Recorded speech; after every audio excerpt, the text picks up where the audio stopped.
ಮಹಾಸ್ವಾಮಿಗಳವರು ಒಪ್ಪಿಕೊಂಡು ಇಲ್ಲಿ ಬಂದು ಅತ್ಯಂತ ಶ್ರದ್ಧಾಭಕ್ತಿಯಿಂದ ಹನುಮಂತ ದೇವರನ್ನು ಪ್ರತಿಷ್ಠಾಪನೆ ಮಾಡಿದ್ದಾರೆ. ನಮ್ಮ ಊರಿಗೆ ಇನ್ನು ಮೇಲೆ ಒಳ್ಳೆಯ ಸಮಯ, ಒಳ್ಳೆಯ ಕಾಲ ಬಂದಿದೆ ಅಂತ ನಾವು ಹೇಳಬಹುದು. ಯಾಕೆಂದರೆ ಸ್ವಾಮಿಗಳವರು ಭೂಯಾರಕ್ಕೆ ಬಂದಾಗ ಒಂದು ಸಲ ಇಲ್ಲಿ ಮಂಗಳಾರತಿ ಮಾಡಲಿಕ್ಕೆ ಬಂದಿದ್ರು. ಹನುಮಂತ ದೇವರ ಮಂಗಳಾರತಿಯನ್ನ ಮಾಡಿ ಸ್ವಾಮಿಗಳವರು ಹೋಗಿ ಒಂದು 10-15 ದಿವಸದೊಳಗೆ ಸರ್ಕಾರದ ಸಹಾಯದಿಂದ ಇಷ್ಟು ದೊಡ್ಡದಾದಂತಹ ಕಟ್ಟಡ ಆಗಿದೆ ಅಂತಂದರೆ ಸ್ವಾಮಿಗಳವರ ಪಾದ ಪ್ರಭಾವ, ಸ್ವಾಮಿಗಳವರ ಆಗಮನ, ಅವರ ಅನುಗ್ರಹ, ಅವರ ಮಂತ್ರಾಕ್ಷತೆಯ ಪ್ರಭಾವ, ಇದೆಲ್ಲ ಕಾರಣಗಳಿಂದ ನಿರ್ವಿಘ್ನವಾಗಿ ನಡೆದಿದೆ. ಇದು 1 ವರ್ಷ ಅಲ್ಲ, 10 ವರ್ಷ ಅಲ್ಲ, 100 ವರ್ಷ ಅಲ್ಲ, 100 ವರ್ಷ, 600, 700, 800 ವರ್ಷದಿಂದ ಈ ಹನುಮಂತ ದೇವರು ಇಲ್ಲಿ ಇದ್ದಾರೆ. ತಮಗೆಲ್ಲ ಕಲ್ಪನೆ ಇರಬಹುದು, ಇಲ್ಲವೇ ಇರಬಹುದು. ಇದು ಗೋಡೆಗೆ ಇತ್ತು, ಹನುಮಂತ ದೇವರು ಗೋಡೆಗೆ ಇದ್ರು.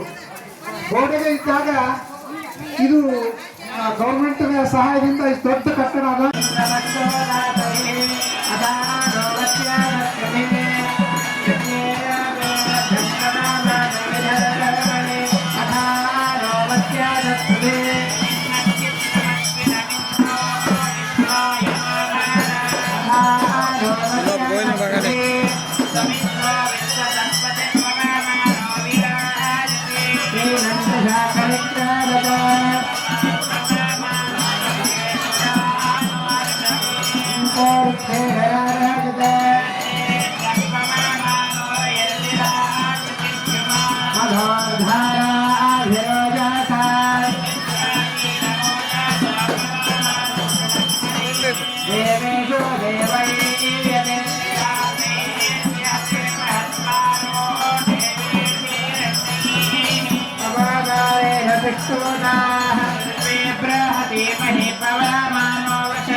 इंद्राय सोमपादाय मदाय परीक्षिते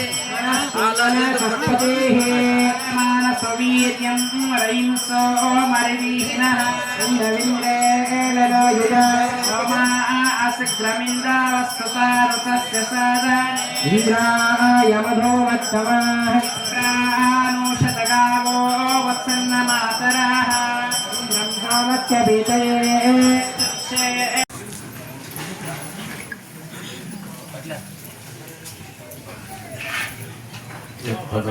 संवेद्यं कटाक्षेणापि वीक्षितुं क्षमन्ते विनतयस्तमुपासेष्टयवति बुद्धिर्बलं यशोधैर्यं निर्भयत्वम् अरोगता अजाड्यं वाक्पटुत्वं च हनुमत्स्मरणात् भवेत्.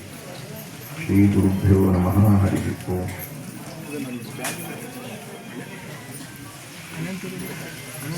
ಐತಿಹಾಸಿಕವಾದ ಈ ಅಗರಕ್ಷೇಡ ಶ್ರೇಷ್ಠವಾದ ಅಗ್ರಹಾರ ಪ್ರಾಣದೇವರ ಹನುಮಂತ ದೇವರ ಕ್ಷೇತ್ರ. ಇಲ್ಲಿ ಹನುಮಂತ ದೇವರ ಪುನಃ ಪ್ರತಿಷ್ಠಾಪನೆಯ ಕಾರ್ಯಕ್ರಮ,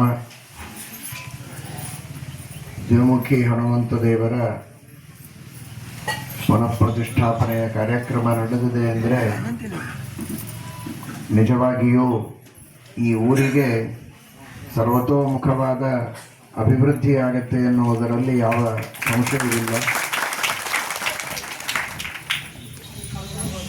ಇಷ್ಟು ಹೊತ್ತು ಇದರ ಬಗ್ಗೆ ಎಲ್ಲ ವಿದ್ವಾಂಸರು ನಿಮಗೆ ತಿಳಿಸಿಕೊಟ್ಟಿದ್ದಾರೆ.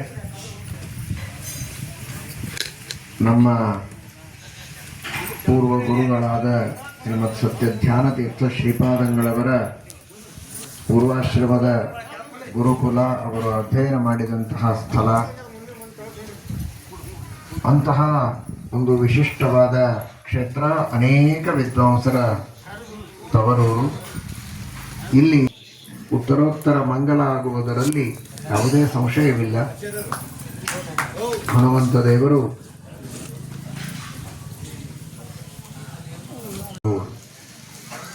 ಬುದ್ಧಿ ಹೊಂದಿದ್ರೆ ಇನ್ನುಳಿದ ಎಲ್ಲ ಕಾರ್ಯಗಳನ್ನು ಚೆನ್ನಾಗಿ ಮಾಡಲಿಕ್ಕೆ ಬರುತ್ತೆ. ಬುದ್ಧಿಯೇ ಕೆಟ್ಟರೆ ಏನೂ ಮಾಡಲಿಕ್ಕೆ ಬರೋದಿಲ್ಲ. ಅಂತಹ ಉತ್ತಮವಾದ ಬುದ್ಧಿಯನ್ನು ಕೊಡುವವರು ಹನುಮಂತ ದೇವರು. ಧರ್ಮದ ವಿಷಯದಲ್ಲಿ ನಮಗೆ ಬುದ್ಧಿಯನ್ನು ಕೊಡಬೇಕು, ಪರೋಪಕಾರದ ಬುದ್ಧಿಯನ್ನು ಕೊಡಬೇಕು. ನಮ್ಮ ವೈಯಕ್ತಿಕವಾದ ಧರ್ಮಾನುಷ್ಠಾನವನ್ನು ಚೆನ್ನಾಗಿ ಮಾಡುವಂತಹ ಒಂದು ವಿವೇಕವನ್ನು ಹನುಮಂತ ದೇವರು ನಮಗೆ ಕರುಣಿಸಬೇಕು. ಎರಡನೆಯದಾಗಿ ಬಲ. ಇವತ್ತು ಇದೇ ಹಳ್ಳಿಯ ಬಗ್ಗೆ ನಾವು ಕೇಳ್ತಾ ಇದ್ವಿ. ವಿಠಲಾಚಾರ್ಯ ಆದ್ಯ ಅಂತ ಇದ್ದರು. ಅವರು ಹೇಳ್ತಾ ಇದ್ರು ಎಂತಹ ಬಲಿಷ್ಠರು ಈ ಊರಲ್ಲಿದ್ದರು ಅಂತ. ಪಂಡಿತರು ಅಷ್ಟೇ ಅಲ್ಲ, ಪಂಡಿತರ ಜೊತೆಗೆ ಬಲಾಢ್ಯರು.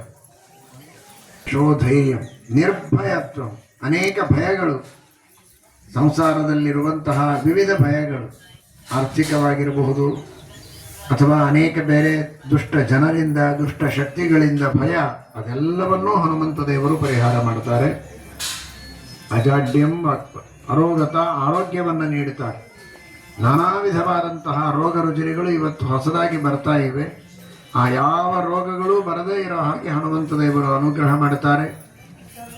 ಅಜಾಡ್ಯಂ ವಾಕ್ಪಟುತ್ವಂಚ, ಯಾವುದೇ ತರಹದ ಜಾಡ್ಯ, ಆಲಸ್ಯ, ಅವಿವೇಕ ಇಲ್ಲದೇ ಇರೋ ಹಾಗೆ ಉತ್ತಮವಾದ ವಾಗ್ಮಿತೆ, ಎಲ್ಲರಿಗೆ ಸಂತೋಷ ಆಗೋ ಹಾಗೆ, ಎಲ್ಲರಿಗೆ ಒಳ್ಳೆಯದಾಗೋ ಹಾಗೆ ಒಳ್ಳೆಯ ವಾಗ್ಮಿತೆಯನ್ನು ಧರ್ಮದ ವಿಷಯದಲ್ಲಿ, ತತ್ವಜ್ಞಾನದ ವಿಷಯದಲ್ಲಿ ಅಥವಾ ಲೌಕಿಕ ವ್ಯವಹಾರದ ವಿಷಯದಲ್ಲಿಯೂ ಕೂಡ ಎಲ್ಲರಿಗೆ ಸಂತೋಷವಾಗುವ ಹಾಗೆ, ಯಾರ ಮನಸ್ಸಿಗೂ ನೋವಾಗದೇ ಇದ್ದ ಹಾಗೆ, ಎಲ್ಲರಿಗೆ ಅರ್ಥ ಆಗುವ ಹಾಗೆ ಒಳ್ಳೆ ಮಾತುಗಳನ್ನು ಆಡುವಂತಹ ವಾಕ್ಪಟುತ್ವವನ್ನು ಹನುಮಂತ ದೇವರು ಕೊಡುತ್ತಾರೆ.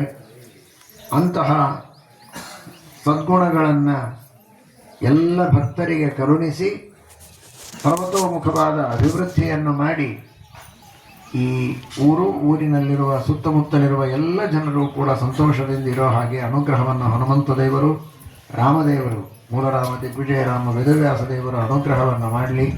ಕೃಷ್ಣದ್ವೈಪಾಯನಾಚಾರ್ಯರು ಪ್ರತಿಷ್ಠಾಪನೆ ಮಾಡಿದ್ದು ಅವರಿಗೂ ಒಂದು ವಿಶೇಷ ಸಂತೋಷವಾಗಿರುತ್ತದೆ. ಅಂತಹ ಎಲ್ಲ ಹಿರಿಯರ ಒಂದು ವಿಶೇಷ ಅನುಗ್ರಹದಿಂದ ಎಲ್ಲರಿಗೂ ಮಂಗಲವಾಗಲಿ ಅಂತ ಮತ್ತೊಮ್ಮೆ ಪ್ರಾರ್ಥನೆಯನ್ನು ಮಾಡುತ್ತೇವೆ. ಹರೇ ನಮಃ. ಶ್ರೀಕೃಷ್ಣ ಅರ್ಪಣ.